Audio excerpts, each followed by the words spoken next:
Cohen was like really like that foundation of like developing me into like a good young adult. I was 16 when I got pregnant, so I was pregnant when Katrina hit. Wow. So that transition of going from pregnant here, thinking life was gonna be like, oh, grandma gonna watch my baby and all of that too. Right. Okay, now I'm in Vegas. I'm by myself. Gotta go to school. I'm still pregnant. It was like challenging.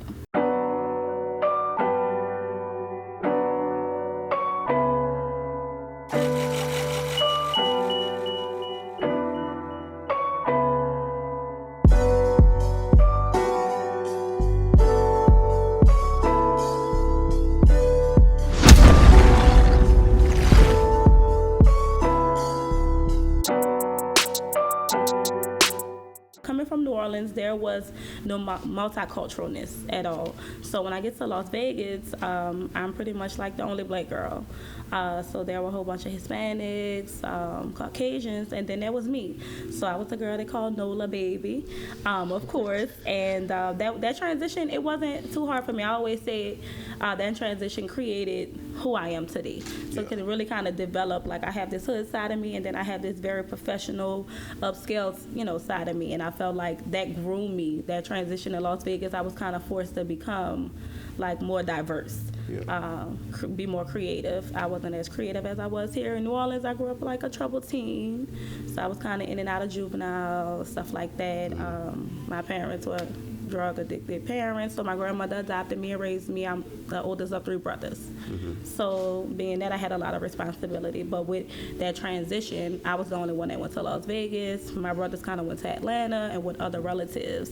So the transition was kind of like, it wasn't too hard because I kind of longed for like that family friendship. So I actually had more like peace when I was there versus here. So for more peace when you was there versus here. So tell me a little bit about growing up uptown in New Orleans. Oh, I had a good time growing up uptown. In New Orleans, I was like always like the fun, cool, bubbly girl. I actually was like a tomboy, so black has always been like my favorite color.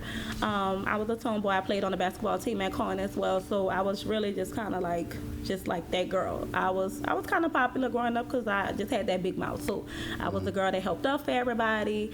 I was the girl that kind of just like showed love to everybody. So everybody just pretty much knew who I was just based off of sports, just based off of my neighborhood.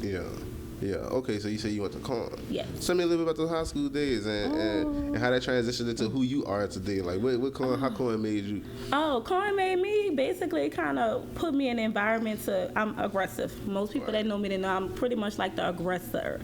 So in Cohen, it was pretty much just, you had to like do a lot of fighting. I was that girl.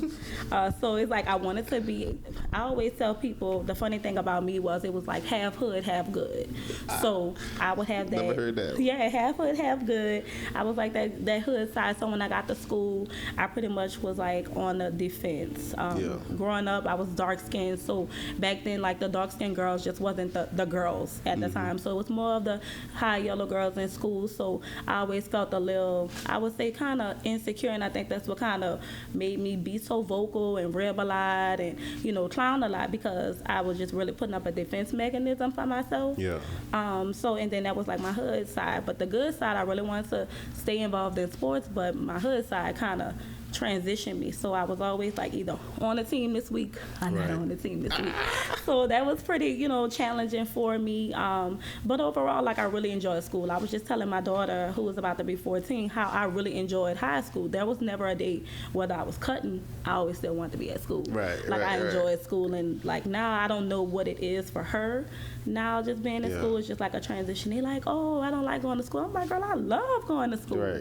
So yeah, Cohen was like really like that foundation of like developing me into like a good young adult. I was 16 when I got pregnant, so I was pregnant when Katrina hit. So that transition of going from pregnant here, thinking life was gonna be like, oh, grandma gonna watch my baby and all of that too.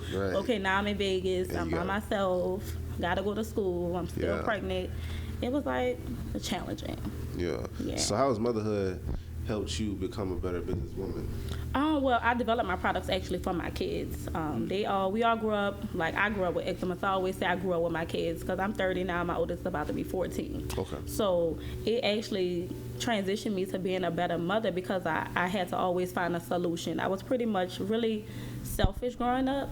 So, you know, I was the only girl, so I had brothers. So when I got the daughters, which I have all girls, it was like, oh, I got to be a little selfless. Yeah. So transitioning into developing products and stuff for them, it was like, okay, I'm doing things to try to help them. So that actually helped me become a better businesswoman because that's how I got into formulating products. Tell me about your first product that you formulated.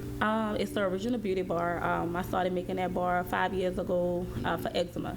So one of the funny stories is it was never for your face. It was just really we was bathing in the soap because the kids had eczema. Yeah. I got a really good job. What I thought was a good job. I was working at AT&T at the time. But when I got the job, they threw my kids off of like Medicaid. So I was like, oh, well, how am I going to get the little steroid creams and stuff like that to apply to their skin because I don't have Medicaid anymore. So that was a huge transition for me. So I'm like, okay, well, I got to develop something. So once I developed the product, we were just using it. I had a friend of mine using it. She was like, you should try to sell it. And I always say this. So when you think about like a girl, a hood girl, you think about, okay, a kitchen beautician. Maybe she doing nails. Maybe she babysitting. But when you think about soap making, it's like soap making. So that was my thing. Like, girl, ain't nobody going to buy no soap. You know, and here I am now. We've sold a lot of soap.